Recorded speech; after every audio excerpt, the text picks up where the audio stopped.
31 millions de dollars. C'est la somme récoltée pour le Met Gala et 326 looks. C'est ce qu'on va analyser ensemble aujourd'hui. Oui, je sais, ça fait plus d'un mois que l'événement est passé, maintenant, mais ma chaîne ne s'appelle pas Late Fashion pour rien.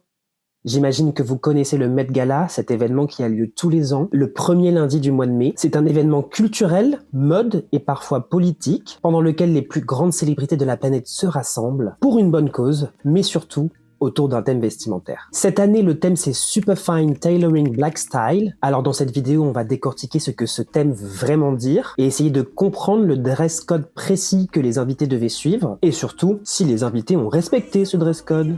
Alors habituellement, je suis pas vraiment un grand fan de ces événements. J'aime les regarder par curiosité, bien sûr, mais de là à en faire une vidéo, pas vraiment. Alors pourquoi je trouve qu'il y a un intérêt à s'attarder sur cet événement? Parce que c'est un moment où le choix des vêtements dépasse leur valeur esthétique, en théorie. Aussi parce que c'est un moment créatif autour d'un thème, avec des valeurs historiques, des fois on y voit des pièces d'archives. Sympa. Il y a très souvent des références pointues à des moments importants de l'histoire de la mode, donc on apprend des choses, et ici, on aime apprendre. Alors on va essayer de déterminer si les invités sont dans le thème, et vu les justifications que ces derniers ont données en interview, ça promet. Yeah, Olivier designed this from top to bottom, which was amazing.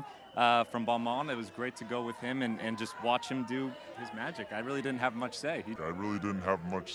C'est consternant. Et encore pire, les présentatrices de qui on attend quand même un petit peu de rigueur, enfin moi c'est ce que j'attends des présentatrices du Met Gala, je m'attends à ce qu'elles soient irréprochables dans leur discours, et ben là aussi c'est consternant. So this is Archive Christopher John Rogers. He pieced some pieces together for me, made this custom piece. You see the button, I see you. The peplum, you see the signature polka dots, the nails have the buttons on them. That's Bettina. Yes. Bettina did her thing on my nails, and then Miles Jeffries did my hair. It's given art on the scalp, art on the scalp. I feel like I'm closer to God like this. D'abord un peu de contexte, le Met Gala, officiellement son nom c'est le Costume Institute Benefit. C'est un événement caritatif et on l'oublie un peu trop souvent. Cet événement a lieu au Met, qui est la contraction du Metropolitan Museum of Art, qui se trouve à New York. Ce musée d'art des États-Unis fait partie des plus grands musées d'art au monde. C'est un peu le Louvre américain. Chaque année, le gala inaugure l'exposition annuelle du Costume Institute, qui est la section mode du musée en lui-même. Donc cette année, le thème de l'exposition, c'est Superfine Tailoring Black Style. C'est un thème qui met en lumière le dandysme noir, qui est une esthétique qui remonte au XVIIIe siècle, lorsque les esclaves afro-américains ont adopté le style du dandy britannique comme forme de résistance et d'affirmation de soi. Cette esthétique, elle s'est enrichie au fil des siècles, notamment pendant la Renaissance de Harlem, et elle continue aujourd'hui d'influencer la mode contemporaine. L'exposition explore alors comment le vêtement et les accessoires ont servi à construire des identités noires au sein de la diaspora. L'exposition s'inspire de l'ouvrage de Monica Miller qui s'intitule Slave to Fashion, Black Dandyism and the Styling of Black Diasporic Identity. Donc c'est un livre qui date de 2009 et qui propose une histoire culturelle du dandy noir depuis son émergence dans l'Angleterre des Lumières, donc au XVIIIe siècle, jusqu'à aujourd'hui. Dans ce livre, Monica Miller, elle fait référence à des personnalités qui incarnent cette histoire, comme Julius Soubise, j'espère que je le dis bien, qui était un esclave émancipé qui se présentait avec des chaussures à talons rouges et des boucles à diamants sur la scène sociale de Londres au XVIIIe siècle. C'est une figure importante car c'est un des hommes noirs libres des plus célèbres. Monica Miller fait aussi référence à Yinka Shonibare, j'espère que je le dis bien, qui est un artiste britannique et nigérien qui africanise l'histoire de l'art occidental, parfois avec humour. Alors je connaissais pas du tout le travail de cet artiste, et j'adore. Il réécrit l'histoire avec des tissus traditionnels africains. Il se sert d'une iconographie blanche, d'images et de représentations de l'histoire que l'on connaît tous et toutes, et qu'il réinterprète. Je trouve ça vraiment très efficace comme manière de porter son discours. Alors je préfère vous prévenir qu'au Met Gala, j'ai l'impression qu'il n'y a pas une seule personne qui s'est dit je vais me faire habiller par ce fameux artiste. En plus, il fait des vêtements, donc j'ai envie de dire que ça tombe sous le sens, parce que ça aurait été complètement dans le thème d'arriver en étant habillé avec cet artiste quand même, non? Enfin, je comprends pas qu'il y ait personne qui l'ait fait. Dites-moi si vous êtes d'accord avec moi ou pas en commentaire. Peut-être qu'il y en a qui ont essayé, qui l'a refusé, mais bon, ce serait étonnant. Alors le dandysme, qu'est-ce que c'est? Le dandysme, ça fait donc référence à une période bien précise de l'histoire. C'est un mouvement esthétique, un comportement social, une attitude philosophique qui s'incarne par la mode et qui se caractérise par une quête de distinction à travers le mépris des normes bourgeoises. Le terme vient du mot anglais dandy, qui est défini comme un homme qui s'habillait avec des vêtements coûteux et à la mode et qui s'intéressait beaucoup à son apparence. Ce nom a été popularisé à Londres à la fin du XVIIIe siècle, et c'est Georges Brumel qui est reconnu comme étant à l'origine de ce mouvement. À cette époque, Georges Brumel est une figure centrale de la haute société londonienne, et pourtant ce n'est pas un noble, ce n'est pas un artiste, ce n'est pas un homme politique, et il n'est pas particulièrement riche. Tout ça pour dire que ça n'aurait pas dû être une figure importante par rapport aux critères de la société à cette époque. Mais il a réussi à construire sa notoriété grâce à son goût pour la mode et grâce à son élégance. Avant Georges Brumel, les hommes de la haute société portaient des vêtements très chargés, avec de la dentelle, des soieries, des couleurs très criardes, les coupes de cheveux étaient très généreuses, la perruque était de mise, et à cette époque, Georges Brumel impose une esthétique complètement nouvelle. Sobre, raffinée et soucieuse du détail. Il introduit le costume à 3 pièces de couleur sombre, avec un pantalon, un gilet et une redingote bien coupée. Il remplace les perruques par des cheveux courts et coiffés naturellement. Il privilégie le blanc et le noir, avec l'accent mis sur la qualité des tissus et la qualité des coupes. Et il met au centre de l'élégance la cravate extrêmement bien nouée et blanche. En fait, c'est un peu le quiet luxury de l'époque, alors que la tendance est un peu à la démonstration de l'opulence, de la richesse et du pouvoir par le vêtement, les motifs, les choses très chargées, et bien lui, il arrive en disant que non, l'élégance, le luxe, c'est la sobriété. Mais il n'y a pas que l'apparence qui compte dans le figure du dandy, il y a aussi son comportement. Georges Brumel avait un humour très sec et mordant. C'était un moqueur, mais jamais dans la vulgarité. Il accordait une très grande discipline à son apparence. Il passait des heures à se préparer. Il avait un air un peu détaché de tout. C'est ce qu'on appellera plus tard la sprezzatura, qui définit une forme de nonchalance dans la manière dont on se présente. Vous savez, c'est un peu la personne qui fait croire qu'elle s'est rapidement préparée, sans s'être souciée du détail, alors qu'en réalité, elle a passé des heures dans la salle de bain et dans son dressing à choisir au millimètre près ce qu'elle va porter pour bien paraître. Pour conclure, le dandysme, c'est vraiment une philosophie de vie dans laquelle l'apparence et l'attitude sont au centre des préoccupations. Ces deux paramètres qui, comme on l'a vu, doivent être en décalage avec la norme, parce que ce qui a fait le succès de Georges Brumel, c'est la manière dont il a réussi à être en décalage avec la norme de l'élégance au sein de la bourgeoisie. Il s'est servi de la force de la valeur sociale du vêtement pour s'élever et appartenir à une classe bourgeoise supérieure. Une classe à laquelle il n'était pas destiné à l'origine. Et en fait, c'est bien ce discours social qui nous intéresse à propos du dandysme noir. Je le rappelle, c'est quand même le thème de l'exposition.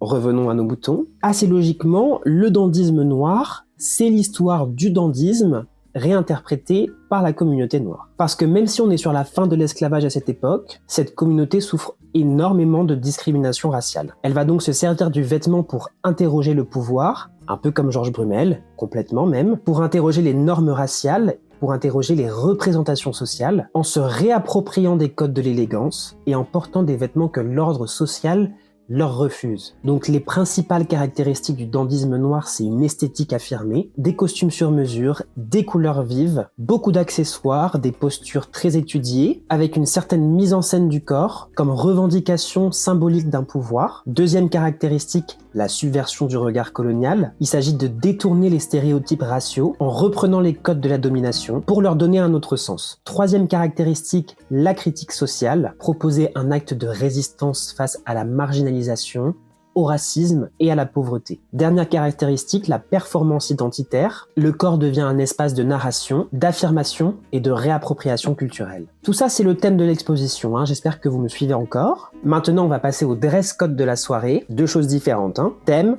de l'exposition, dress code. Bien évidemment, le dress code est inspiré du thème de l'exposition, Superfine Tailoring Black Style. Cette année, le dress code, c'est Tailored for You, qui met vraiment l'accent sur le caractère soigné, apprêté, bien construit, mais aussi sur le caractère personnel et audacieux de l'apparence. Tailored for You signifie littéralement taillé pour vous, sur mesure. Donc avec un tel dress code, on comprend que les invités doivent avoir une approche très personnelle du tailoring, c'est-à-dire de l'ensemble tailleur, composé de la veste de tailleur, du pantalon ou de la jupe.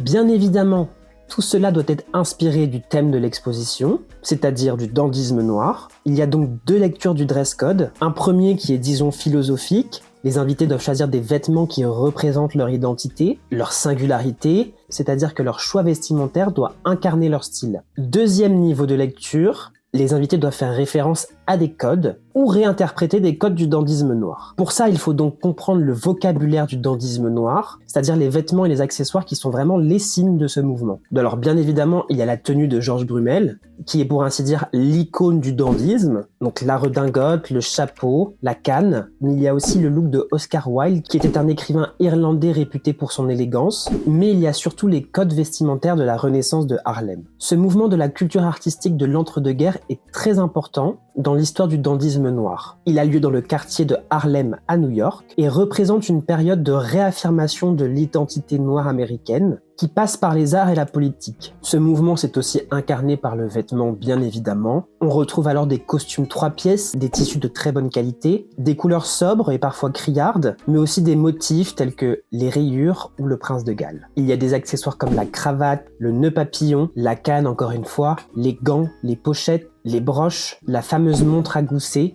des Richelieu et des Derbies. On retrouve aussi le costume zoot, qui est un costume vraiment XXL porté par les jeunes noirs et la communauté latino. Avec sa taille démesurée, il permet littéralement à la communauté de prendre de la place dans l'espace et de revendiquer une certaine forme de pouvoir avec cette largeur extravagante des épaules et aussi finalement de théâtraliser sa présence. De façon plus contemporaine dans les codes du dandysme noir, il y a la SAP, abréviation de Société des ambianceurs et des personnes élégantes, j'adore. La SAP, c'est un mouvement culturel, vestimentaire et identitaire né au Congo au XXe siècle. Ce mouvement s'inscrit dans la continuité du dandysme noir, mais avec des codes africains beaucoup plus affirmés et une dimension encore plus spectaculaire de l'apparence, beaucoup plus théâtrale. Il y a une recherche du luxe avec une présence très forte des logos. Les couleurs sont vives et même parfois incompatibles, et on y retrouve les mêmes accessoires que pendant la Renaissance de Harlem. Moi, je trouve qu'il y a vraiment un très gros travail sur la démarche qui est très chorégraphié, et j'ai envie de dire que le ton est plus que jamais extravagant, on est vraiment dans la démesure, alors que les origines du dandysme noir sont, elles, un peu plus sobres et un peu plus chic. Non pas que les sapeurs ne soient pas chics. Attention. Il y a une autre façon d'être dans le thème pour les invités, c'est de porter des vêtements confectionnés par des créateurs noirs ou afrodescendants, ce que moi je trouve un peu facile, même si c'est très très bien de mettre le travail en avant de ces personnes.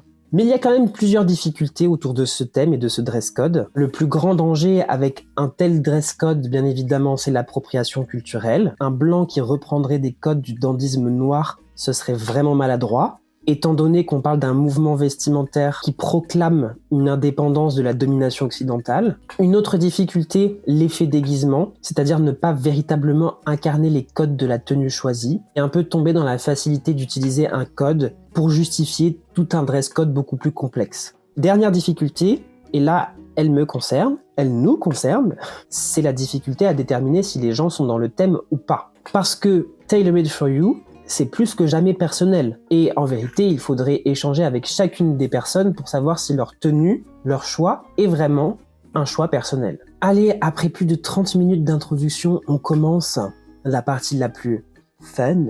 Alors j'ai fait des catégories parce que sinon on va jamais s'en sortir avec 326 looks. Ce à quoi je m'attends, ce sont des choix vestimentaires qui racontent vraiment quelque chose, parce qu'il y a un thème. Donc tout ce qui est vide de sens, ça dégage. Première catégorie que je sais pas vraiment comment encore appeler, les costumes. Alors bien évidemment, arriver en costume, c'est l'une des entrées les plus faciles, vu l'histoire du dandysme noir. Ce qui est dommage, c'est que c'est un peu ennuyant dans la plupart des cas, parce que le couple veste de tailleur et pantalon, c'est un ensemble qui est tellement rentré dans nos habitudes quotidiennes qu'il n'y a plus vraiment d'effet spectaculaire quand on voit quelqu'un arriver en costume sur un tapis rouge. Mais en même temps, on a bien vu que dans l'histoire du dandysme noir, le costume, c'est un élément qui est vraiment super important dans le vestiaire. Donc on peut pas vraiment leur reprocher d'avoir fait ce choix, même si c'est un choix confort. Alors vraiment, il y en a qui se sont contentés de juste mettre un costume, point final. A$AP Rocky, par exemple, boring. Même s'il y a un peu la matière de la veste avec cette coupe un peu sportswear qui change, mais on connaît quoi. Anna Sawai et Zendaya habillés pareil. Oups. Là, on est vraiment sur le profil classique du costume, bien que ce soit sublime. ça leur va à ravir, surtout Zendaya. Et que ce soit dans le thème. Voilà, après pour le reste, c'est juste des variations de couleurs, de motifs, de matières. Mais c'est dans le thème, mais c'est boring. Il y a la redingote qui revient très souvent, on se rappelle, avec Georges Brumel. Entre les invités, on voit juste des variations de longueur, mais globalement, ça reste la même silhouette à chaque fois. Ensuite, il y a les costumes qui jouent sur les longueurs de la veste de tailleur. Moi, j'aime beaucoup, je trouve ça toujours très très beau. Ça frôle un peu l'effet traîne, un peu effet ramasse-poussière, comme dirait ma grand-mère, mais j'adore. Alors pour Christian Lachman, j'aime beaucoup cet effet de jupe traîne par-dessus le pantalon et qui semble être la continuité de la veste de tailleur. Mais je trouve ça assez dommage que ce soit pas exactement dans la même teinte de blanc que le reste du costume. Ça désolidarise trop la jupe du reste de la silhouette. Notre œil, il est directement attiré par la différence de couleur. Et du coup, ça crée pas une unité, c'est assez dommage. Tout ça fonctionne, mais encore une fois, il n'y a rien d'extraordinaire. Alors il y a la catégorie des capes, et puis des petites froufrous déco ajoutées au costume. Bon, c'est sûr que ça crée l'effet. On a moins l'impression d'un costume basique, mais on ne se laissera pas avoir, mesdames et messieurs. Alicia Keys, il y a un effort au niveau de la poitrine qui est assez intéressant avec ce croisement. Mais bon, pour le reste, c'est très bien. Mais voilà quoi. On s'ennuie. Je sais pas ce que vous en pensez, mais je trouve que les classifier comme ça, c'est assez intéressant parce qu'on nous présente jamais les choses de cette façon, les uns à côté des autres. Et en fait, ça nous permet de nous rendre compte qu'au final, ils sont tous à peu près habillés pareil, les invités. Parce que là, rendez-vous compte que dans cette première catégorie des costumes basiques, il y a déjà plus de 140 silhouettes qui sont passées, donc la moitié. Toute cette catégorie des costumes basiques, que je ne sais pas encore comment appeler, est dans le thème. On retrouve du costume zoot, donc du costume XXL. On retrouve aussi les codes du dandysme noir, le nœud papillon, le chapeau, la redingote, les derbies, les gants, les chaînes, les broches, la montre, qui sur Caleb McLaughlin est vraiment beaucoup soulignée parce qu'elle est posée par-dessus le gant. Sympa. On retrouve les capes, les jumelles, avec Andrade, mais tout ça reste classique, car ce sont des codes finalement que l'on connaît et que l'on utilise au quotidien déjà. Alors quelques cas particuliers dans cette catégorie des costumes basiques quand même. Anthony Pratt, qui est l'une des personnes les plus riches d'Australie, rien que ça. Je vous explique qui est cet homme pour essayer de bien comprendre la justification des motifs affreux qu'il y a sur son costume. C'est le dirigeant d'un empire du recyclage et de l'emballage qui s'appelle Pratt Holding, et donc on comprend que on parle de recyclage et d'écologie avec sa tenue. C'est affreux. Je trouve ça affreux. Mais on sent qu'il y a de l'humour. Il y a un discours par rapport à son métier, par rapport à sa personnalité. Donc, c'est tailored for him, en fait. C'est taillé pour lui. Donc, c'est dans le thème. Et puis, il y a cette forme un peu d'extravagance qui rejoint bien l'idée du dandysme. Là, on n'a pas le logo de grande marque de luxe, mais en fait, on a un peu le logo de son identité. Donc, ça fonctionne. Patrick Schwarzenegger, j'arrive pas vraiment à identifier si c'est une combinaison ou si c'est veste-pantalon. Mais si c'est une combinaison, j'adore, parce que je crois que c'est le seul à en avoir mis pour le Met Gala. Alors, Bad Bunny, dans l'ensemble, comme ça a l'air d'être assez basique, mais en fait, il y a beaucoup de références à sa propre culture, portoricaine et afro-caribéenne, la cravate en raffia qui est le même matériau utilisé pour la pava traditionnelle, et aussi le chapeau jibaro portoricain. Il me semble qu'il porte une ceinture dans la même matière, qu'on ne voit pas là sur l'image, mais peut-être sur la vidéo, et qui est aussi une référence à ce fameux chapeau. Donc Bad Bunny est complètement dans le thème avec une forme de subtilité, parce qu'il fait référence à sa propre culture. Evan Ross, rien d'extraordinaire, mais que je trouve un peu hors des clous dans toutes ces silhouettes qui se ressemblent, avec ce débardeur plus que échancré, sympa. Ibrahim Kamara, le directeur artistique de Off-White, qui pour moi est vraiment dans du dandysme noir assez contemporain, avec son look qui ressemble beaucoup à du Chanel, parce que bien évidemment, il a une veste de tailleur en tweed. En réalité, c'est un look très féminin, avec des guillemets dans ses codes, et qui du coup revendique une certaine position sur ce qu'est la masculinité aujourd'hui, et ça, j'adore. Donc il y a une forme de revendication sociale dans sa tenue. Jordan Rhodes, on retrouve à peu près le même discours que Ibrahim Kamara sur le masculin et le féminin. Jerry Lorenzo et Désiré Manuel, qui lui est le directeur artistique de Fear of God, et elle, sa femme, qui portent des looks qui m'interpellent beaucoup dans leur minimalisme, que je trouve personnellement sublime, mais qui n'est pas vraiment dans le thème, parce que le dandysme et le dandysme noir n'est pas minimaliste. Même si Georges Brumel a apporté une forme de minimalisme face à ce qui se faisait de très ostentatoire dans la bourgeoisie, il ne reste pas minimaliste dans sa silhouette. Alors que là, avec ce duo, on est vraiment dans l'épure, quoi. C'est très beau, mais c'est pas dans le thème. Lauryn Hill est extraordinaire, cette sculpture au-dessus du costume, c'est très très beau, mais il y a une dimension un peu trop art, un peu trop sculpture, qui à mon sens ne rentre pas dans les codes du dandysme noir, parce que le dandysme noir, ça reste quand même quelque chose de très populaire, de très accessible. Justice Smith, j'ai pas grand chose à dire à part le fait que en fait j'aime beaucoup cette histoire de foulard comme ça qui descend du cou et qui vient jusqu'à la manche, mais je n'ai pas de justification par rapport au thème. Juste, je trouve ça beau. Point.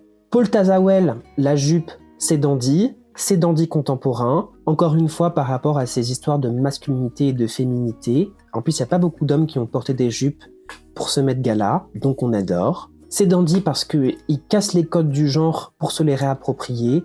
C'est une formule classique, mais ça fonctionne.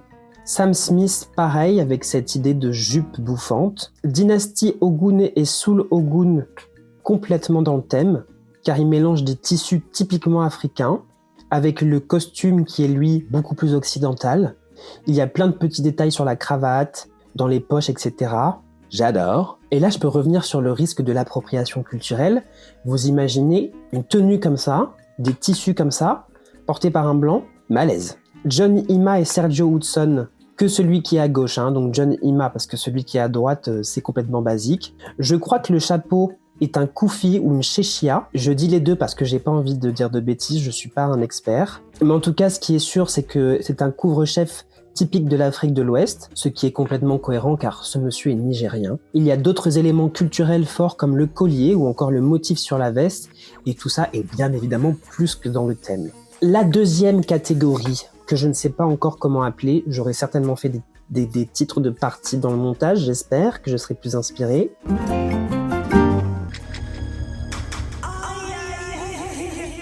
Donc dans cette catégorie, encore du costume, mais un peu plus sympa, un peu plus singulier, un peu plus recherché. Mona Patel, j'aime beaucoup, ce corset par-dessus la veste de costume très longue. C'est chic, c'est élégant, j'adore. C'est dandy, avec le chapeau, il y a le nœud papillon, sympa. Cara Young, là je trouve qu'on est dans une sorte de réinterprétation du costume zoot, avec ses épaules vraiment très bouffantes, qui rappellent un petit peu des tenues à l'époque de Georges Brumel. Pas pour lui, pour ceux à qui il a défié les normes. Joy King, j'adore ce look. Avec cette accumulation de diamants et de miroirs comme ça sur toute la veste, on est vraiment dans l'extravagance, la surenchère des accessoires. Jennifer Raymond, j'aime beaucoup. Un peu comme Mona Patel, on est sur du costume avec des drapés, des choses un petit peu qui dépassent, le rembourrage normalement qu'on retrouve dans les soutiens-gorge qui est là posé devant et qui du coup souligne la poitrine un petit peu à la façon des corsets de Jean-Paul Gaultier. J'aime beaucoup, c'est théâtral. Il y a aussi quelque chose un peu de la revendication des codes féminins avec cette histoire de soutien-gorge, très sympa, c'est dans le thème. J'adore. Jael Monawe habillée en Thom Browne, j'aime beaucoup cette marque, c'est iconique. On est vraiment sur une forme très théâtralisée du costume, avec le sac qui est directement intégré dans la veste, le monocle qui nous ramène à des choses antérieures au XVIIIe siècle, c'est iconique. Amelia Gray, toujours dans du costume, mais qui revendique quelque chose de beaucoup plus féminin, avec toute cette dentelle et ce pantalon qui disparaît pour laisser place à du sous-vêtement, parce qu'il faut bien rappeler que le costume, c'est une histoire d'homme à la base, donc il y a quelque chose de l'ordre du dandy, peut-être pas noir, mais en tout cas du dandy. Est-ce que c'est dans le thème? Je ne sais pas vraiment, mais je trouve que son look est assez notable par rapport aux autres. Alton Mason, complètement dans le thème, référence encore au costume zoot, dans sa forme la plus XXL et la plus extravagante. Très sympa cette découpe dans la veste en forme de cœur qui laisse voir sa poitrine. C'est très beau, ça fonctionne. Bravo. Amy Wood, je crois qu'on dit. Petite réinterprétation du costume, mignonne avec ce petit drapé, cette asymétrie avec le short, ça change par rapport à ce qui se fait des autres. Après, par rapport au dandysme noir, encore une fois, c'est du costume, quoi. D'accord, merci. Troisième catégorie que je nommerais « Et donc ?» On s'en fout, non?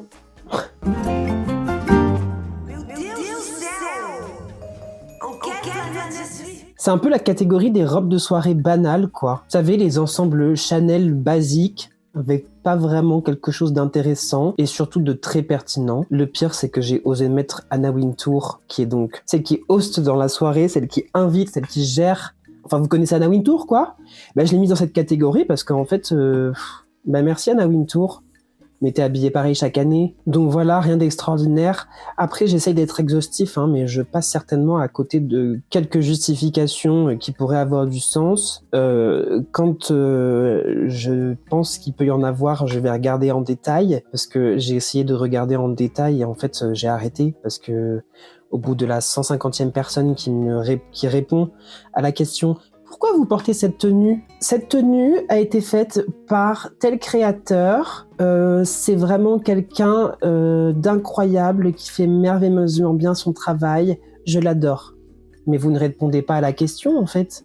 On vous a dit pourquoi cette tenue, quel est le rapport avec le thème. Ce que vous répondez, c'est qui a fait la tenue. On n'en a rien à faire. C'est pas le sujet, c'est pas la question. Ça m'agace parce qu'en fait, c'est tellement vide de sens. Donc voilà, cette catégorie représente un peu tout ce que je viens de dire. Rien à dire. Rien, juste merci d'être venu, quoi. Mais même pas, en fait, même pas merci d'être venu.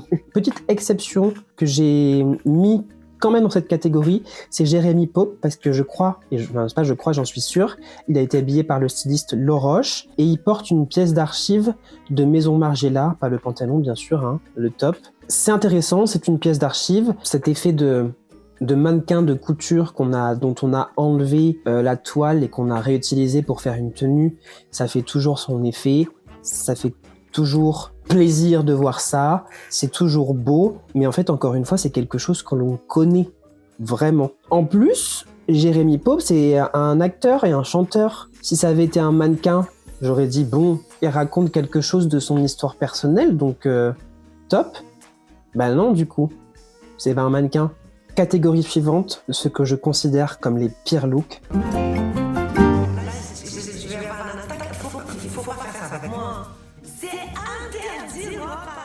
C'est la catastrophe.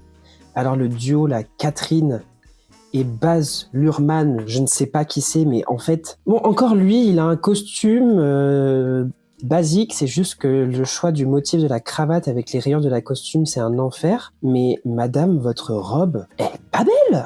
Là, c'est même pas je n'aime pas, c'est que je la trouve pas belle. Eric Mac, qui t'a envoyé mettre ce foulard autour de la tête, là? Ça lui va pas du tout.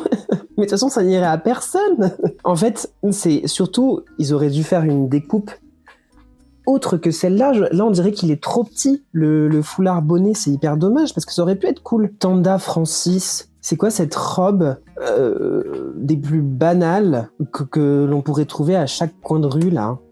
Je suis agacé. Shakari, je pense que je le dis mal. Richardson, là, je pense que c'est une affaire vraiment personnelle, mais je trouve que ce jaune pastel et ce violet pastel ne vont absolument pas ensemble. Je trouve ça horrible. Et puis alors, en plus, le fard à paupières qui match avec la couleur de la dentelle violette. Sherry of Sepien, j'espère que je le dis bien. Pareil, c'est quoi cette robe de barbecue du dimanche au mois de juin sous laquelle tu es en maillot de bain et que tu retires pour aller faire trempette dans la piscine? C'est pas possible d'arriver comme ça à un événement caritatif avec un thème qui plus est. Là, je parle même plus de thème. En fait, là, c'est parce que de toute façon, il y a aucune chance qu'il y ait un rapport au thème avec ces tenues-là. Monica Miller. J'ai pas envie de lui taper dessus parce que c'est elle qui a écrit le bouquin qui inspire l'expo. Et ça a l'air d'être un super bouquin que je vais lire d'ailleurs. Mais cette tenue, ma belle, ça va pas du tout. Alors, quand on regarde dans le détail, sur le boléro, je crois qu'on appelle ça un boléro, non? Boléro. Il y a des coquillages. Je me suis entendu dire ce que je viens de dire et ça m'exaspère. Il y a des coquillages, des coris, qui sont des coquillages qu'on retrouve en Afrique. Je pense pas qu'on retrouve ces coquillages, par exemple, sur... les côtes françaises. Pourquoi? Je ne sais pas. Donc, qui fait un peu référence, j'allais dire, à sa culture, mais je sais même pas de quelle culture elle est. C'est horrible ce que je dis, tout ça parce qu'elle est pas blanche, ça se trouve, elle est pas de... Je dis n'importe quoi, là. Bon, bref, je connais pas ses origines, donc je vais arrêter de dire n'importe quoi. C'est pas beau, voilà, point. En fait, suivant. Ike Oudé. On dirait pareil, barbecue du dimanche, ton oncle un peu riche qui fait du golf affreux. Serena Williams, très grande déception, tout simplement parce que c'est pas beau en fait déjà. Ces deux mélanges de vert, bleu, turquoise là. Et encore, elle aurait juste dû arriver avec la robe parce que la couette là derrière qui pend sur les bras, c'est pas possible. Et surtout, très grosse déception parce que Venus Williams, qui me semble est sa sœur, a elle fait un choix qui est juste hyper bien parce que elle est habillée en mode tennis avec la jupe plissée tennis, le polo tennis, mais version chic, version soirée avec ses petits diamants, tout ça. C'est dans le thème parce que c'est tailored for you en fait. Tu joues du tennis, t'arrives habillé avec un look qui fait référence au tennis. Ben, elle a tout compris, Venus Williams. Mais sa sœur, elle a rien compris, la Serena, là. Ça va pas ou quoi? Ça m'agace. Christina Baxter, je trouve ça pas beau. En fait, il y a déjà des fleurs partout sur la robe, qui sont en plus serties de diamants. Et là, tu nous mets un pompon sur le nombril, disgracieux, noir, qui fait vraiment tache au milieu de la silhouette. Non, je n'aime pas. Baroness Moyo, j'ai rien à dire. Est-ce que c'est du... J'hésite entre du Paco Rabanne et du Alaya. Mais c'est peut-être aucun des deux, hein. Ça me fait penser à ça. En fait, le boléro, ce truc-là, qu'on met sur les épaules, je sais même pas si ça s'appelle un boléro, parce qu'en fait, ça ne m'intéresse pas, je veux pas savoir comment ça s'appelle, parce que je trouve ça affreux. Il faut arrêter de rajouter ce petit truc-là, comme ça, c'est pas possible. La seule personne qui a le droit de le faire, c'est Kim Kardashian, pour le Met Gala de l'année dernière, où elle avait pas mis un boléro. Elle avait mis une veste comme ça qui tombe. Et là, c'est pas pareil. Parce qu'il y a une différence entre mal porter une veste en mode boléro et porter un boléro de façon conventionnelle. C'est pas la même chose. Adrienne Adams, ça aurait pu être cool, mais là, je trouve que c'est la technique, le choix des matières pour les découpes et pour la forme, ça va pas. Ça marche pas. C'est pas la bonne matière pour cet effet un petit peu armure, un peu matelassé. Ça, c'est pas beau. Voilà, bisous. Après, très honnêtement, là, ce que j'ai fait, c'est hyper subjectif. Hein. Mais pour moi, là, ces gens-là ne sont pas dans le thème de manière objective. Donc, c'est pas si subjectif que ça. Là, on entre dans la catégorie des « je ne sais pas ». Je ne sais pas quoi en faire, finalement. Je savais pas que ça existait. Et je savais pas que ça existait. Je ne sais pas si je vous aurais laissé rentrer, en fait.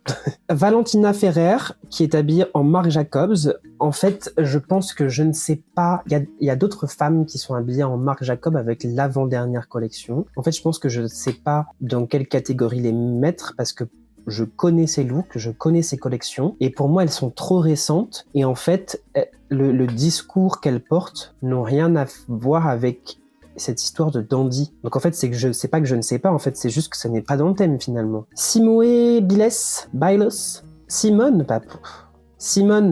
Biles, c'est une gymnaste très connue, non, il me semble. Bah là, en fait, juste... Mais encore une fois, c'est pas que je ne sais pas, c'est juste que je trouve ça pas beau. J'ai fait n'importe quoi avec les catégories. Peut-être que sur le moment, je savais pas et que maintenant, je trouve ça pas beau et que je suis plus radical, parce que ça fait déjà 1h30 que je filme et que je commence à en avoir ras-le-bol. En fait, encore une fois, par rapport à son métier, il aurait pu avoir tellement d'autres choses faites avec beaucoup plus de sens. La gymnastique, il y a déjà tout un vestiaire. Alors pourquoi s'embêter à aller chercher ailleurs? On t'a dit « tailored for you », ma belle. J'aurais préféré que t'arrives avec ta tenue de travail plutôt qu'avec ça, parce que ça aurait eu du sens. Tu mets ton body, tu mets quelques diamants dessus, Swarovski, et puis voilà, c'est terminé. Tu es dans le thème. Mais là, Jacopo Venturini, il faut que j'aille voir qui est cet individu, parce que il a quand même eu le culot d'arriver en peignoir au Met Gala. Alors, est-ce que c'est le Chief Executive of Valentino? D'accord. Je ne sais pas pourquoi il est arrivé en peignoir. C'est pas un peignoir, hein, mais ça y ressemble beaucoup quand même. Mais c'est très beau, mais juste je comprends pas. Et ce qui va pas, c'est l'attitude là. Les mains dans les poches, ça fait vraiment papy qui sort des toilettes en fait. C'est pas possible. Les deux pans là, les deux cygnes, les deux flamants roses, Giovanna Pataglia, Engelbert et Sora Choi. Je ne sais pas qui sont ces dames. Peut-être que c'est des danseuses classiques. Là, ce serait cool, mais je pense pas. Mannequin. Ces deux looks-là, c'est tout ce que je n'aime pas. Des plumes, des paillettes, des diamants, des couleurs pastel, c'est trop. Mais après, ça, c'est mon goût personnel. Hein. C'est vraiment la haute couture que je peux pas me voir. Gayle King, c'est dommage, ça aurait pu être pas mal, mais juste, je trouve ce violet affreux et avec ce motif de tartan par-dessus, berk. Là encore, comme je disais tout à l'heure, du Marc Jacobs avec Colby Mugrabi. Je connais trop ces looks et je connais trop le discours de ces looks qui a été donné pour le défilé. Et du coup, pour moi, c'est pas dans le thème, en fait. Mais je ne sais pas pourquoi je l'ai mis dans la catégorie je ne sais pas. Beaucoup de je ne sais pas dans cette affaire. Parce qu'en fait, ça n'est juste pas dans le thème. Alex Consani, je l'adore. Tout le monde l'adore. Si vous ne la connaissez pas, allez la suivre sur Instagram. C'est une mannequin hilarante. Elle est hilarante. Vous savez, on s'attend beaucoup à ce que les mannequins aient un peu cette image très chic, très grande dame. Alors elle a cette image très chic, très grande dame, mais que quand elle défile. Le reste du temps, elle est juste hilarante. C'est un bout en train. J'aurais préféré qu'il n'y ait pas ces espèces waouh, de déco sur la jupe. Les guirlandes de Noël, comme ça, pour souligner la découpe m'aurait suffi. Parce que c'est intéressant, cette veste de tailleur qui est découpée comme ça au niveau de la taille, et le bas qui est gardé pour la jupe, c'est intéressant. Mais ça aurait suffi. Je pense que ce qu'il aurait fallu faire pour que ça me plaise, on va un peu mettre de subjectivité dans tout ça quand même, c'est beaucoup plus travailler la coupe de la veste de tailleur pour qu'elle soit beaucoup plus structurée, et là ça aurait donné quelque chose de plus plaisant à mes yeux. Adut Akesh, je sais pas comment on le dit, j'ai pas envie de dire de bêtises. Pour moi, elle rejoint les deux signes pélican, flamant rose de tout à l'heure. C'est tout ce que j'aime pas, des couleurs pastel, des diamants, des plumes, c'est trop. Là on entre dans la catégorie pas mal, sympa. Excuse-moi, mais il faut que je sois droit au but. Zuri Hall, j'aime beaucoup ce travail qui réinterprète le costume comme ça, utilisé en aplat comme une image devant elle. C'est intéressant en termes de discours parce que le costume est devenu l'image du quelque chose tellement il est codifié. Donc ça fonctionne. Wendy Murdoch, c'est très beau. C'est très très beau.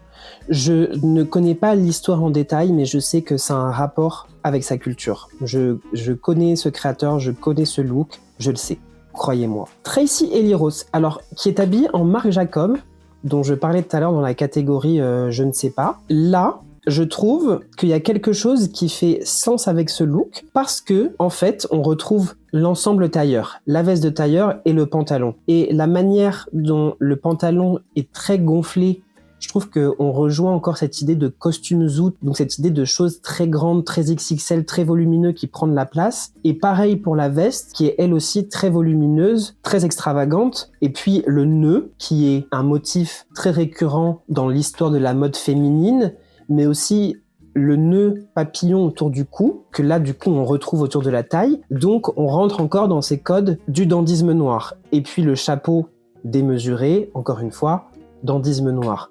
Donc là, on est sur du Marc Jacob, d'une collection que je connais, qui fait partie des looks dont je parlais tout à l'heure, que je disais que j'avais du mal à me détacher du discours et des intentions de la collection à l'origine.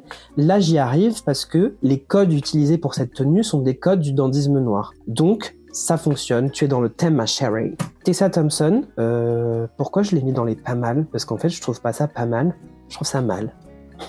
Non, j'abuse. J'ai pas envie d'en parler. Taraji Henson. Mais elle, qu'est-ce qu'elle fait là? Elle aurait dû être dans les looks de redingote. C'est une redingote, ça. C'est une redingote revisitée, mais c'est une redingote. Vous vous êtes perdu dans les fichiers, là, madame. Suki Waterhouse. Pareil, on est sur une réinterprétation du costume qui est positionné devant et qui encore rejoint cette idée de faire image du costume. Comme Zuri Hall, ça fonctionne. J'aime beaucoup. Vivienne Kao. Ben non, en fait, elle devrait être dans la catégorie des je ne sais pas. Sabrina Carpenter. Iconique. Même si en vérité, je sais pas si c'est dans le thème, hein. Parce que oui, on a du costume avec la veste, mais en vrai, c'est un peu basique. C'est une silhouette qu'on connaît.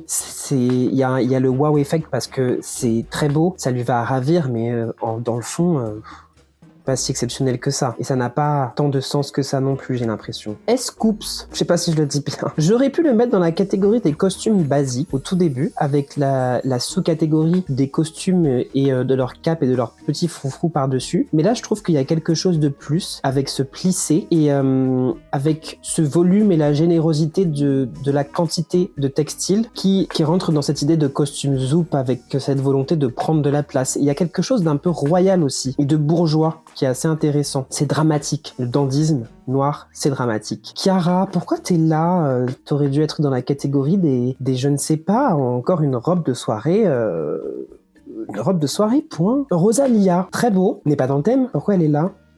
Je sais pas pourquoi elle est là. Balmain, hein, ce qui ressemble, j'en perds ma voix, qui ressemble beaucoup à ce qui a été fait l'année dernière par Olivier Roustin, la robe en sable là, malheureusement. Mais c'est très beau, hein, cette histoire de moulage comme ça, de buste. Est-ce que c'est dans le thème ? Non. Normalement, c'est la catégorie pas mal, donc ça devrait être plein de sens et beau, mais ça ne l'est pas. Donc, je sais pas ce que j'ai fait. Rihanna, ça fonctionne. On est sur une réinterprétation du costume, encore une fois. Moi, ce que j'aime beaucoup, c'est qu'elle est enceinte et que le costume a été réinterprété en considérant qu'elle est enceinte. Il n'y a pas eu cette volonté de cacher son ventre ou de quoi que ce soit. Genre, là, ça a été pensé pour limite mettre en valeur son ventre. Et ça, c'est cool. Là, ça, c'est tailored for her. Mais pourquoi elle est là, Regina ? Elle devrait pas être là. Elle devrait être dans je ne sais pas. J'aime pas ce look, on dirait des algues. sur la veste et le pantalon. Precious, mollo, bah, je sais pas pourquoi elle est là non plus. Hein. C'est assez intéressant comment la veste a été décalée comme ça sur le corps. On le voit avec le col qui est sur le côté. Techniquement, c'est beau, rien de plus à dire. Nicki Minaj, qui ressemble pas mal au look de Rihanna dans l'idée, je trouve. On retrouve les mêmes rayures. La jupe est sensiblement la même. C'est intéressant, peut-être pas. Nessa Kapernik, je trouve ça plutôt pas mal. Je crois qu'il y a rien de dandy là-dedans, mais ça change dans ce qu'on a vu parce que c'est du Moncler et qu'il y a de la doudoune et que c'est la seule à porter de la doudoune sur le Met Gala, je crois, cette fois. À part Serena Williams avec sa couette, là. C'est cool, mais je crois pas que ce soit dans le thème. Miala Herold, intéressant, dramatique, démesuré, XXL, dans le thème. Pourquoi j'ai mis ça là, Monica Barbara ? Elle devrait être dans les... Je ne sais pas, en fait. Alors oui, on est sur du new look de Christian Dior. Silhouette très importante des années 50, qui redessine la silhouette féminine. Mais c'est pas dandy. Déjà, on est au XXe siècle, et puis en vrai, Si, c'est un peu dandy, parce que Christian Dior, à cette époque, interroge, bouscule, redessine les codes de la beauté féminine à travers le vêtement. Mais c'est dandy blanc, quoi. Compliqué. Miranda Kerr, intéressant, encore une fois, cette réinterprétation très sculpturale du costume. Ça ne respecte que le dress code et ça ne pense pas au thème dandisme noir, encore une fois. Hein. Kylie Jenner, que j'ai mis dans les pas mal, mais qui aurait dû être dans le je ne sais pas, parce que, en fait, c'est encore très banal comme affaire. Chiara Advani, c'est pareil, elle est pas dans la bonne catégorie, elle devrait être dans les je sais pas. Parce que oui, ok, t'as mis un buste en or devant qui nous fait penser à... Thierry Mugler, mais c'est tout. Ah, elle est enceinte ? Bah, il aurait dû y avoir cette coque armure en or que sur son ventre, ça aurait été cool. Kiki Palmer. Suivant. Jordan Castile, mais pourquoi je l'ai mise là dans les pas mal ? Je sais pas ce qui m'est arrivé le jour où je faisais cette catégorie, mais je devais être de très bonne humeur. Hein. Parce que là, pour moi, elle n'est pas dans la bonne catégorie. C'est pas beau, cet effet meringue comme ça, là, on dirait qu'elle sort d'un gâteau. Ça, c'est sublime. Jodie Turner-Smith, la quantité de cuir qu'il faut pour faire son look, là, c'est très très beau. Le chapeau est très dandy, très dramatique, très extravagant. La silhouette l'est aussi.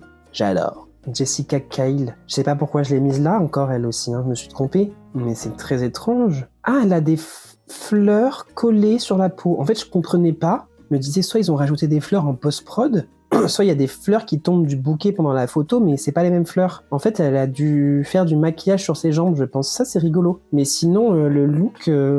Qui est Jessica Kyle ? Elle est fleuriste au moins pour avoir un tel look et pour que ce soit tailored for her ? C'est une créatrice, j'ai l'impression. Ouais, c'est une créatrice. Elle fait des vêtements avec des fleurs, donc ouais. Ok.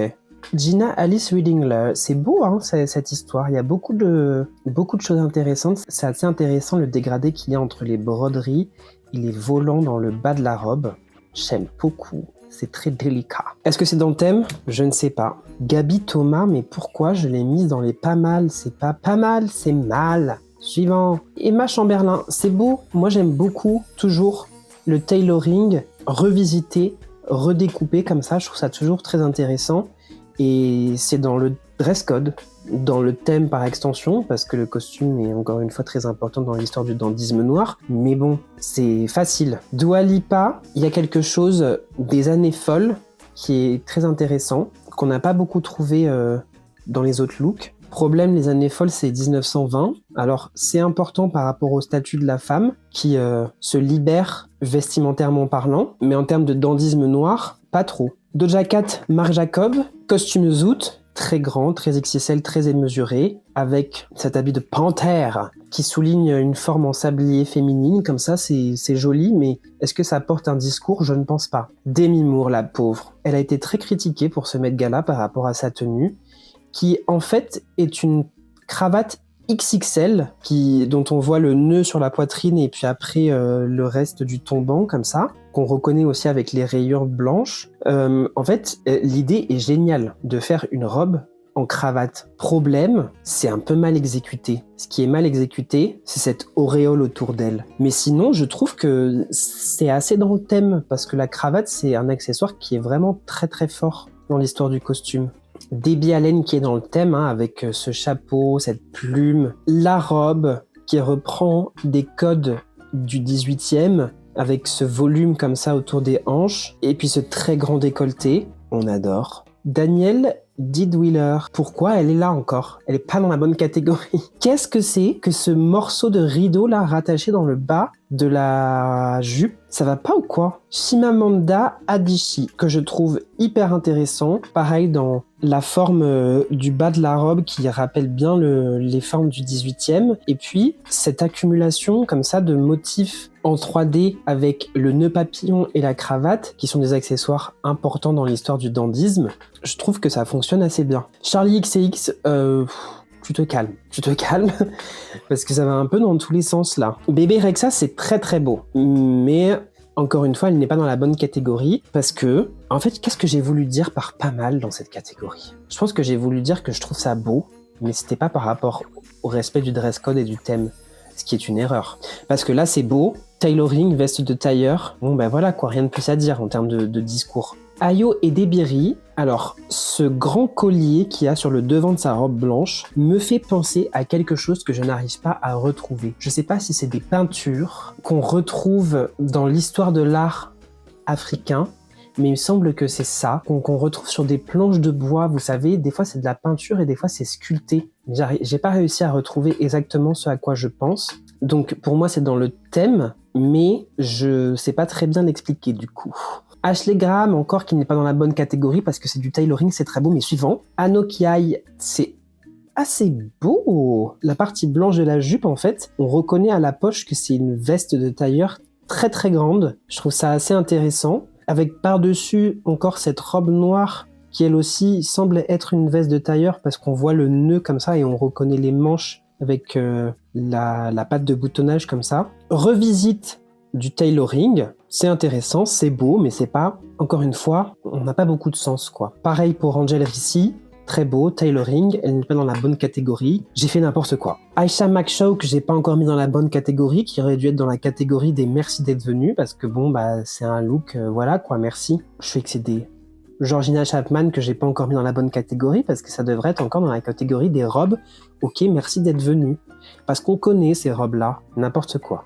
Catégorie suivante, qui est la dernière, enfin, je vous avoue que c'est vraiment éreintant de faire ça. Franchement.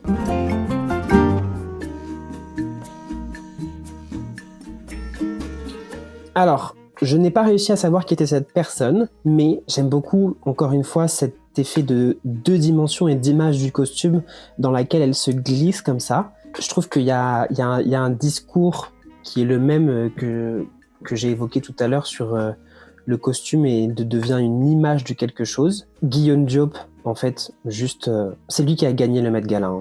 J'ai dit que c'était quelle catégorie là? Comment je l'appelais? C'est la catégorie j'adore. Guillaume Diop, il a gagné le Met Gala. En fait, j'ai même pas besoin d'expliquer pourquoi il est dans le thème. C'est juste sublime. C'est sublime et c'est bourré de sens avec le boubou qui est typiquement africain, les gants, la dentelle et les manches à dentelle qui sont elles beaucoup plus bourgeoises, royales et occidentales. Le choix des couleurs, le choix des motifs, ce nœud papillon qui rappelle un petit peu les fresques du XVIe siècle, qui du coup encore parle d'une autre histoire qui est antérieure à celle du dandysme. C'est iconique. Bravo Guillaume Diop. Zoé Saldana, c'est juste très très beau en fait. Très simple, mais très beau. Et puis cet effet de la jupe comme ça avec le fond noir qui donne l'impression que la jupe est trop grande par rapport à sa taille et qu'elle est juste plantée dedans un peu comme une fleur dans un vase, c'est exceptionnel. Whoopi Goldberg, je l'adore. Dandy à fond. Je pense que c'est du Tom Brown encore ou pas? Aucune idée. Alors, Walton Goggins, de la jupe, donc déjà on adore. Dandy par rapport au code du masculin et du féminin. Mais là, je l'ai mis dans les j'adore parce que, il me semble que c'est du Tom Brown aussi, il y a vraiment quelque chose du tailoring, du tailleur et du fait sur mesure parce que on a toutes les découpes, toutes les caractéristiques techniques de la construction de la veste de tailleur, mais aussi du pantalon qu'on retrouve sur la jupe. Là, la jupe, elle a été faite avec des morceaux de pantalon superposés les uns aux autres. Là, en bas, on retrouve des points de couture qu'on appelle bâtis qui sont utilisés pour fixer des éléments entre eux avant la couture finale. Il y a des bords francs, donc des bords effilochés. J'adore parce qu'on est vraiment dans le discours du savoir-faire, du tailoring. On remarque aussi la présence des épaulettes dans leur construction. Je trouve ça génial. Donc, on est parfaitement dans le dress code. On est dans le thème du dandysme noir parce que, encore une fois, c'est du costume, mais ça n'en dit pas plus que ça. Teyana Taylor, iconique, malgré qu'elle ne dise pas grand-chose par rapport au sens de sa tenue, mais là on est dans le dandysme avec les épaules XXL, une flopée d'accessoires à n'en plus finir, le chapeau, la plume sur le chapeau, le pantalon de costume, la veste de costume et les chaussures qui sont inconventionnelles par rapport à l'histoire du dandysme, mais qui justement cassent un peu un code. Les chaînes vraiment en veux-tu en voilà, la canne, le gant, enfin tout y est. C'est la panoplie du dandysme noir. Chabouzé, j'espère que je le dis bien, j'ai dû écorcher tellement de noms dans cette vidéo que je trouve sublime avec cette rivière de perles bleues qui me rappelle encore une fois des accessoires, des bijoux de l'Afrique, lesquels je ne sais pas. Moi je pense aux bin bin, c'est des bijoux qu'on retrouve autour de la taille, que je sais qu'on trouve au Sénégal, ailleurs j'en sais rien, mais en tout cas je sais qu'on les trouve là-bas, et qui là remonte sur l'entièreté de son buste. On aurait presque aimé le voir nu en dessous, vous voyez ce que je veux dire? Que ce soit le bijou qui habille son buste, ça aurait été iconique, mais c'est déjà très iconique. Savannah James, là on est sur une réinterprétation du tailoring en robe, en jupe, iconique. On a le même effet que sur la jupe de Walton Goggins avec ses points de bâti. C'est dans le thème Tailored for Her, vraiment. Dandysme noir, bon, bah encore une fois, hein, je me répète 1000 fois mes costumes, donc ok, merci. Natasha Poonawalla, j'espère que je le dis bien, qui est une femme d'affaires indienne. Alors, c'est sublime. Je trouve ça vraiment sublime. On reconnaît les estampes typiques de l'Asie sur sa tenue. Donc, il y a une affaire culturelle qui est donc Tailored for Her. Après, dandysme noir, pas trop. Miley Cyrus, c'est sublime, mais pareil, dans le thème... Non, pas dans le thème. Dans le dress code, mais pas dans le thème. Ça fait 2 heures que je parle, je commence à perdre ma voix. Mais c'est sublime. Lizzo, réinterprétation du tailoring, dans le dress code, mais pas dans le thème. Là, je commence à y aller. Hein. On a le porte-cigarette, là, qui raconte quelque chose d'une époque, qui, si je ne me trompe pas, est un peu typique des années folles, 1920. Donc, d'accord, merci. Lorraine Amos, je trouve ça sublime. Ça me fait penser à une collection de Viktor & Rolf. Ça se trouve, c'est du Viktor & Rolf. Je vais regarder ça. Oui, c'est du Viktor & Rolf. Alors, j'adore, mais c'est une femme d'affaires. Donc, est-ce que c'est dans le dress code? Je pense pas. C'est sûrement pas dans le thème du dandysme noir, à mon sens. Mais je trouve ça très beau, donc je l'ai mise dans les j'adore. Mais j'aurais pas dû, en vrai. En fait, c'est hyper compliqué de faire des catégories du Met Gala parce que... Des fois, on dit que les gens, c'est bien ce qu'ils ont fait parce qu'ils sont dans le dress code. Des fois, on dit que c'est bien ce qu'ils ont fait parce qu'ils sont dans le thème de l'expo. Puis des fois, on dit que c'est pas bien. Oh. L'idée de ce look et de la collection, c'est de montrer la structure qu'il y aurait sous la robe entière, qui devrait donc être noire au final. Et en dessous, on voit la structure et en fait toute la collection de laquelle fait partie cette robe est une évolution comme ça de la découpe de la robe. Mais il n'y a pas de tailoring là-dedans, il n'y a pas de dandysme noir. Lala Anthony, qui, dans l'idée de découpe comme ça, symétrique du look, rejoint un petit peu celle de Lorraine Amos.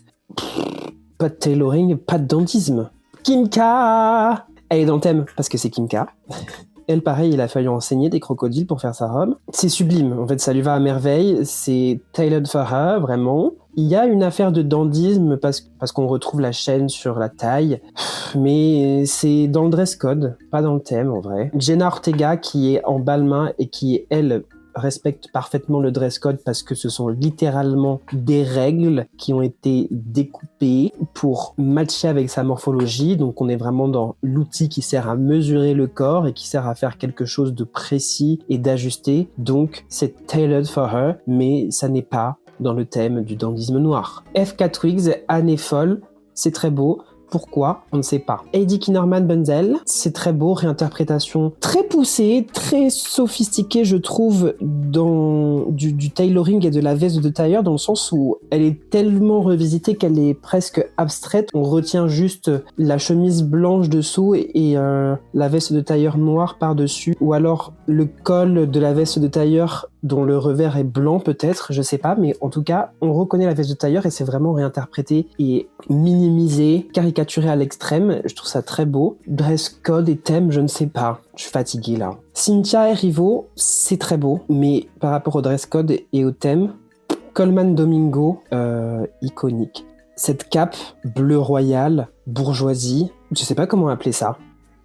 Je sais qu'en dessous, il porte un costume un peu classique. On est vraiment dans l'extravagance avec la cape et puis cet empiècement par-dessus décoré de diamants, de paillettes, tout ça, de broderie. C'est sublime. Par rapport au thème et au dress code, dernier look, et heureusement, André 3000, qui pour moi est complètement dans le thème et que je mettrais à côté de Guillaume Diop parce que on est sur un tailoring de la combinaison qui lui va à merveille, ce chapeau qui lui va très bien, qui fait aussi un peu pencher au chéchia, etc. Et alors, le piano en sac à dos. Ça, pour moi, c'est vraiment tailored for him, donc c'est à son image, à son identité parce que c'est un musicien. Enfin, c'est littéral, hein, j'ai pas besoin d'en dire plus. Le pourquoi du comment il porte un piano sur son dos. Et c'est dandy parce que on est dans quelque chose d'extravagant, de très théâtral et de très impromptu. C'est dandy du côté des sapeurs, j'ai envie de dire, parce que c'est complètement aberrant en fait. Et je trouve qu'il y a quelque chose de ça dans la sape. Ça y est, c'est enfin fini. Nous avons passé en revue 326 looks. Si vous êtes restés jusque-là, dites-le moi en commentaire parce que je pense qu'il n'y en aura pas beaucoup qui seront restés jusqu'au bout. D'autant plus qu'en fait, ça fait plus d'un mois que cette vidéo aurait dû sortir, que le Met Gala, les gens se sont farcis déjà 10 000 vidéos avant et que vous en pouvez certainement plus. Peut-être que en même temps, ça vous a laissé le temps de vous éloigner de ça, de prendre du recul pour mieux y revenir, mieux comprendre, mieux apprécier. Pas moi en tout cas. Pour conclure, je trouve que ce Met Gala est assez pauvre créativement, assez pauvre en termes de discours. Je parle par rapport aux invités, hein, parce qu'il est très, très fort et très riche dans son thème et dans ce qu'il prétend et dans l'ambition qu'il a. Je trouve ça assez dommage, mais en même temps, c'est complexe comme thème, parce qu'on parle vraiment d'un mouvement culturel et stylistique qui appartient à une communauté bien précise, et donc jouer avec ces codes-là peut être parfois dangereux et source de mauvaises interprétations. Donc c'est quand même un terrain très glissant, mais j'aurais aimé voir quand même plein d'autres choses. Et puis alors, je sais pas si vous avez compté, mais vous avez vu le nombre de cannes qu'il y a ? C'est vraiment l'accessoire fourre-tout, quoi. Moi, je vais les compter. 1, 2, 3, 5, 6, 7, 8, 9, 10, 11, 12, 13, 15, 16. Enfin, par exemple, vous voyez, Central C, c'est vraiment, j'ai rien, mais j'ai mis une canne pour être dans le thème, quoi. Je trouve. Il y en a beaucoup des comme ça, hein. 18, 19, 20, 21. Regardez-le, lui. Shah Rukh Khan, c'est un réalisateur de films indiens, je crois. Vraiment, j'ai mis une canne pour être dans le thème. Usher aussi. C'est pathétique. Bon voilà, j'ai compté une vingtaine de cannes, franchement je pensais qu'il y en aurait plus, j'ai été un peu mauvaise langue parce que 20 sur 326, bon, ça va. Eh bien merci beaucoup d'avoir regardé cette vidéo jusqu'au bout, je me remercie de l'avoir faite jusqu'au bout parce que vraiment j'ai eu beaucoup de peine parce que 326 looks à gérer, c'est hyper dur. En plus, j'avais un peu la volonté d'être exhaustif, volonté que j'ai très très vite abandonnée quand j'ai vu que les invités n'avaient pas assez de volonté par rapport à ma volonté et qu'en fait, ils justifiaient pas grand-chose. Mais au moins, on a appris des choses sur l'histoire du dandysme noir et du dandysme tout court. Je pense des choses qui sont intéressantes, qui sont importantes à connaître, moins intéressantes et importantes que les looks des invités. Voilà. Merci d'avoir regardé. Bye. Note vocale. J'ai découvert ce trio en faisant le montage. Déjà, ils sont tous les trois sublimes dans leur look. On dirait qu'ils ont pensé leur look ensemble, mais le jeune homme au milieu avec cette veste, c'est incroyable, c'est sublime. Je ne sais pas qui ils sont, mais la coupe de la veste, les détails et les plissés, j'adore.